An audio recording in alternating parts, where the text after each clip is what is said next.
Basically, I was out wheeling, everything bound up in my Jeep, transmission lurched over to the side real hard, and then a loud banging noise, and then the driveline broke. Well, the U-bolt straps broke on the pinion yoke, and I don't have the pinion yoke here, my buddy took it, but basically now, I've got that big guy in here, Dana 44 with a limited slip differential, and basically it's got 355 gears in it, so I need to re-gear that. I have gears on order through a local four-wheel drive store, and here's the 35.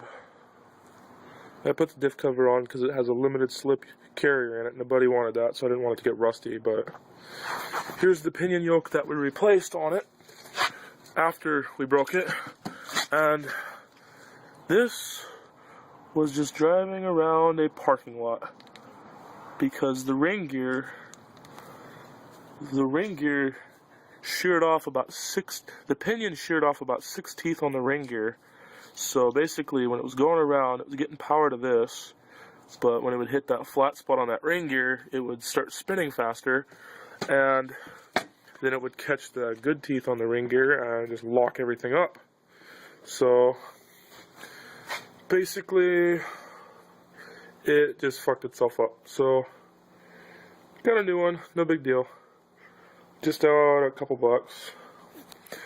But anyways, yeah, there's some good parts in there. If my buddy doesn't end up buying the carrier, I'll put it on Craigslist or some part of the internet. But it's C-clip axles, the shafts are still good, the splines aren't twisted or rusty or nothing. Carrier parts, just basically, it's just a parts axle. The only thing that's not good in it is the gears. Well, the pinion might be okay, but not for sure, but I highly doubt it. But, just got back from the part house. I bought 2 of these guys. Don't know how good they are. They seem to be a lot beefier than the ones that were in it. Where have I put those guys? Oh, where did I put those guys? There they are. These are the ones that were in it that I had replaced at the driveline shop about, I don't know, I'd say about a year ago, maybe. Not that long ago. It couldn't have been that long ago, but I wonder if this light works. Nope. But anyway, here's the new Moog one. It's called the Super Strength, and here it is compared to this one. Well, without the caps, it's going to look a lot bigger, but the actual body of it, I don't know if you can really tell from the video, but the actual body of the U-joint is a lot beefier. It's a lot thicker, too, from what it looks like, but not really for sure on that unless I get like a caliper and like really dial that down. But yeah, I got this U-joint about halfway in, just got to put the clip on this side, and then pound that one the rest of the way in and put the clip on that side and tighten everything down. This is the axle side, so then I just got to do this side. And this is a YJ pinion yoke, and not a pinion yoke, a slip yoke, and it's actually about 1.5 inches longer, I think about that much longer than a stock Cherokee one. And plus, this is a 5-speed, so the rear driveline is about, I'd say, 4 to 6 inches longer than one with an automatic. But I also noticed that when I think I actually twisted my driveline, but I'm not for sure, because when I put it on the floor, what side is it? There we go. When I put it on the floor, it actually, I don't know if you can see, but it actually kind of, you can rock it back and forth without it sitting flat. I don't know if it's supposed to do that or if it's actually twisted just a 1/16 of an inch. I'm not for sure, but I don't have another driveline and I don't have access to another driveline at the moment, so basically I might as well put the U-joints in this one just so I can drive it for the time being, so it's just not freaking lawn ornament right now. Because it kind of sucks not being able to drive it. I mean, just driving it to work or something. The driveline might be out of balance, but not for sure, so I'm just gonna go see if I can't find one at local pick and pull, but oh well. Bought a can of paint the rear end. My dad just got brand new 35s for his old pickup. He's doing a crap ton of body work on it. He got the inside all reworked out, and yeah, he got brand new 35s and I got new 33s, so he got the better end of that deal. But yeah, oh, and also I finished making my half door a couple days ago.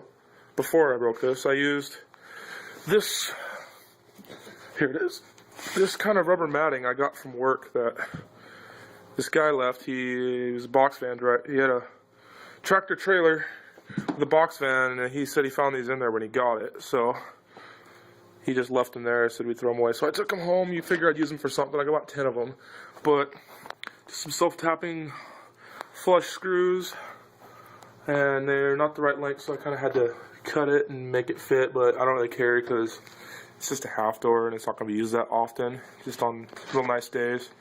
Then I'm going to Herculine the whole door, and